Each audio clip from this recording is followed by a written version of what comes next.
So if we're all in agreement that it is incorrect to say the 2020 election was stolen, what about the 2016 election? Look, I have said Governor Kemp won the election in Georgia. I've been clear about that. I have said President Trump won the election of 2016. President Trump won the election of 2016. Boy, oh boy, oh boy, oh boy, oh boy, do I have an excellent clip for you guys today. Because if you guys don't recall, yesterday I did a video about Peter Doocy exposing Karine Jean-Pierre with her own tweet, right? Her tweet that back after Trump got elected president, she said that the 2016 presidential election was stolen. She made a false claim that it was stolen, okay? Not only did she say that Trump was not a legitimate president, she also said that Brian Kemp was not a legitimate governor, that he stole that election from Stacey Abrams. Again, another false claim. So Democrats, as we all know, have a history of making false claims about the election. Not only do they have a history of making false claims, they also have a history of trying to contest and overthrow the election when they lose by going through the congressional process that is allowed in the Constitution. Now, the reason why I'm using the terms overthrow is because this is the same term that the Democrats used to describe what Josh Hawley and Ted Cruz did when they tried to contest the 2020 election. Okay, they said it was insurrectionists and they tried to overthrow the government, right? They staged a coup by doing something that the Democrats have done in the 2000 election, the 2004 election, and the 2016 election. Basically, every time they've lost, right? Every time they lost in the last 20 years, they've tried to contest the election and say that, oh, well, there was some problems, there was some issues. But you're not supposed to criticize Democrats for that, right? They're not a threat to democracy by doing the exact same thing that the Republicans did.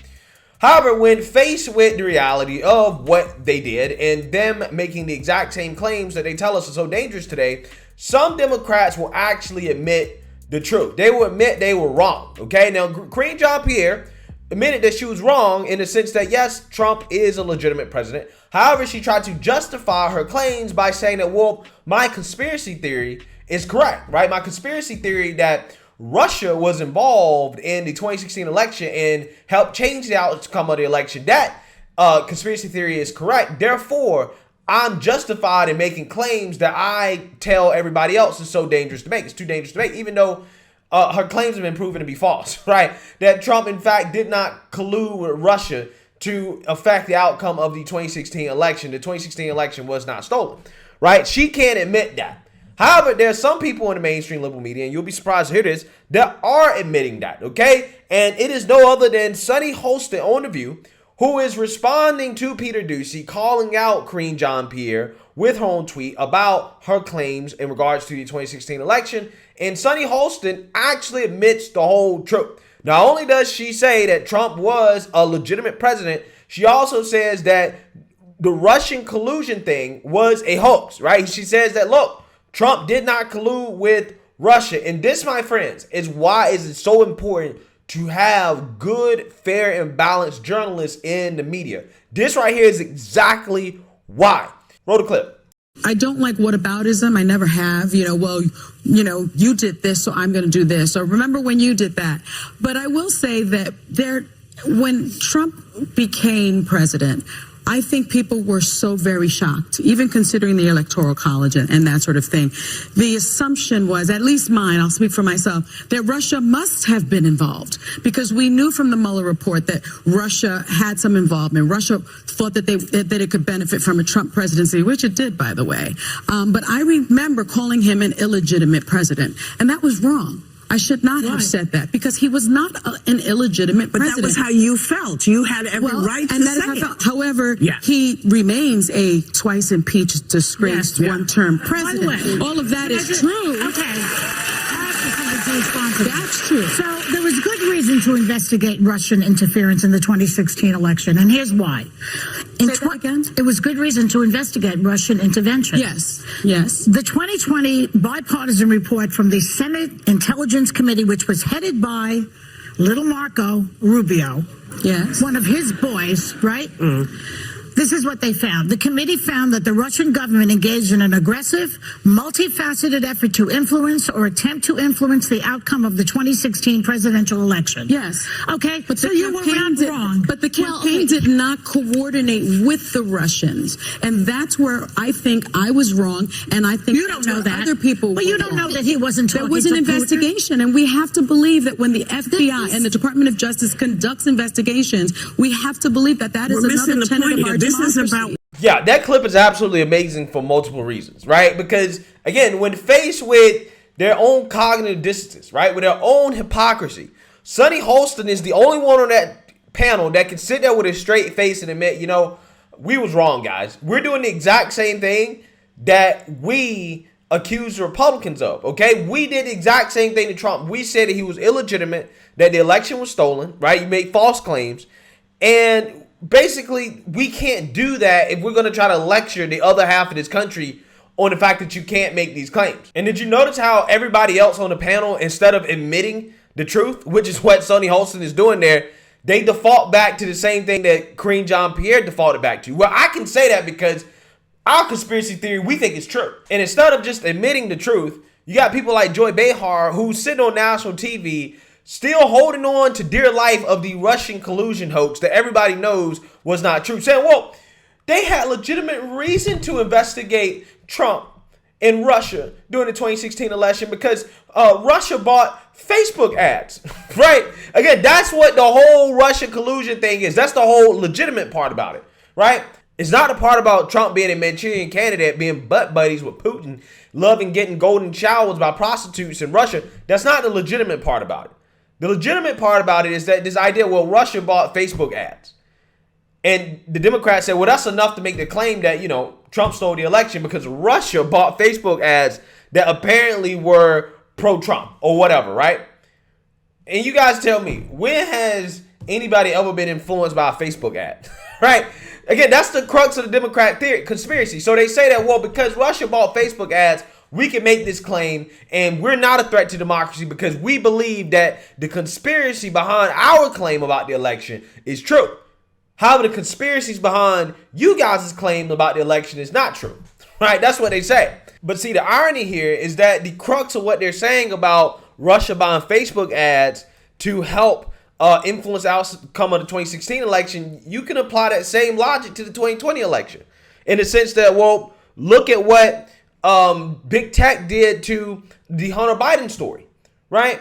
In the sense that they literally censored the Hunter Biden story so that people couldn't see it, people couldn't read it, people couldn't learn about how Joe Biden may or may not be influenced by foreign governments and foreign entities because his son is doing business deals, right? Selling Joe Biden's influence overseas. You think the American people didn't want to read about that, didn't want to know about that? You think that might not have influenced the outcome of the election? So based off that alone, which we know is not a conspiracy theory. It's not a conspiracy theory that Big Tech colluded with the FBI to censor the Hunter Biden story, which was a 100% legitimate story.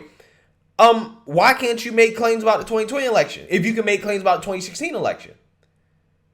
Why can't you make both claims? Oh, well, it's different, right? The 2016 is different because, you know, our guy lost, right? That's the only difference. Democrats lost, so therefore we can make whatever claims we want. When Republicans lose, they can't make whatever claims they want because all elections are free and fair, right? Every election, presidential election, is 100% free and fair until the Democrats lose, right? But when Republicans lose and they make claims or they challenge the election, they're insurrections, they're threats to democracy. When Democrats lose, though, oh, well, it's, you know, hey, we're just going through the constitutional process. We're constitutionally allowed to get our day in court to prove our claim.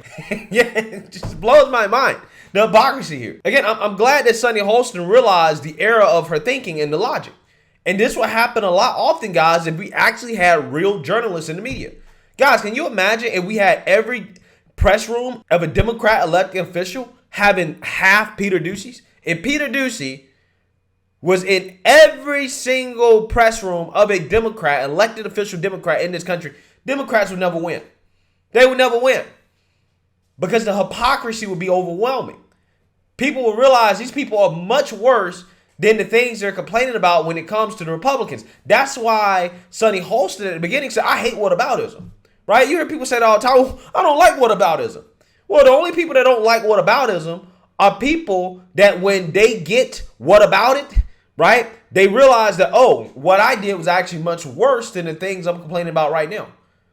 That's why Democrats don't like whataboutism, right? Whataboutism is 100% legitimate when you're trying to come at me for something that you did, but at a worse scale, right? So when you bring up January 6th and I say, well, what about the BLM and Antifa riots? I'm totally fine doing that because that was much worse. We're talking about political violence, objectively much worse, right? When you talk about, oh, if I make a claim about the 2020 election you don't like, hey, I can say, what about 2016? Because the Democrats not only contested the election in 2016, right? They also made false claims about the election that they used as a way to try to impeach Trump. They never gave the guy a chance to be a legitimate president from the moment he got into the White House. What's the difference? Political violence happened back in 2016 over Trump being elected. Political violence happened in 2020 over Joe Biden being elected. It's the same thing. The difference is I'm willing to acknowledge that, hey, you know, what happened on January 6th was wrong.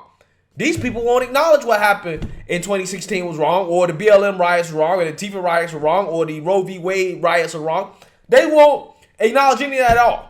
So again, the only people that hate whataboutism is when whataboutism makes them realize that, oh, we're a lot worse than you guys, right? We're a lot worse than the people we're complaining about, which is the Democrat Party, right? And that's what kills me about Democrats. Everything they complain about, they have done to a much worse level than the Republicans, period. I don't care what it is. But again, my point here is that Sunny Hostin only admitted this because we had a real journalist in the White House press room that wasn't a Democrat propaganda artist asking a real question, exposing their hypocrisy. Again, if this was happening all across the country, Democrat Party would be done. There would be no Democrat Party. Which again, this is why the mainstream liberal media being so unfairly balanced is such a big deal. You want to talk about what has an influence on the outcome of the election more than anything? It's this. It is the mainstream media. They have the most influence over what people believe and how they vote, because that's how people get their information. And they know this. Everybody knows this. That's why, again, all these people in the mainstream liberal media, they're all Democrats. They all want Democrats to win. So again, they become propaganda outlets of the Democrat Party. They don't become real journalists. Because a real journalist would have called the Democrats out on their hypocrisy and all the outlandish claims and the conspiracies they push a long time ago, like voter suppression.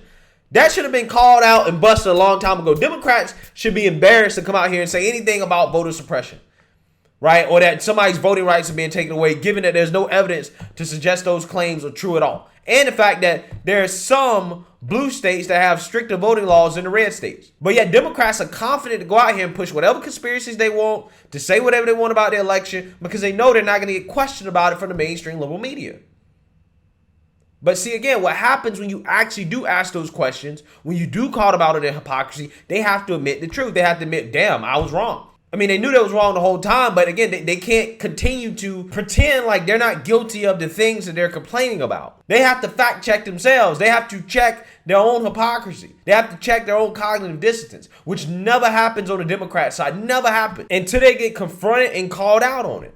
Then you see them actually admit the truth. But again, it happens not enough, right? It does not happen enough. It's too rare, okay? But let me know what you guys think. Make sure you like, comment, and subscribe. Most importantly, share a Black conservative perspective. Peace.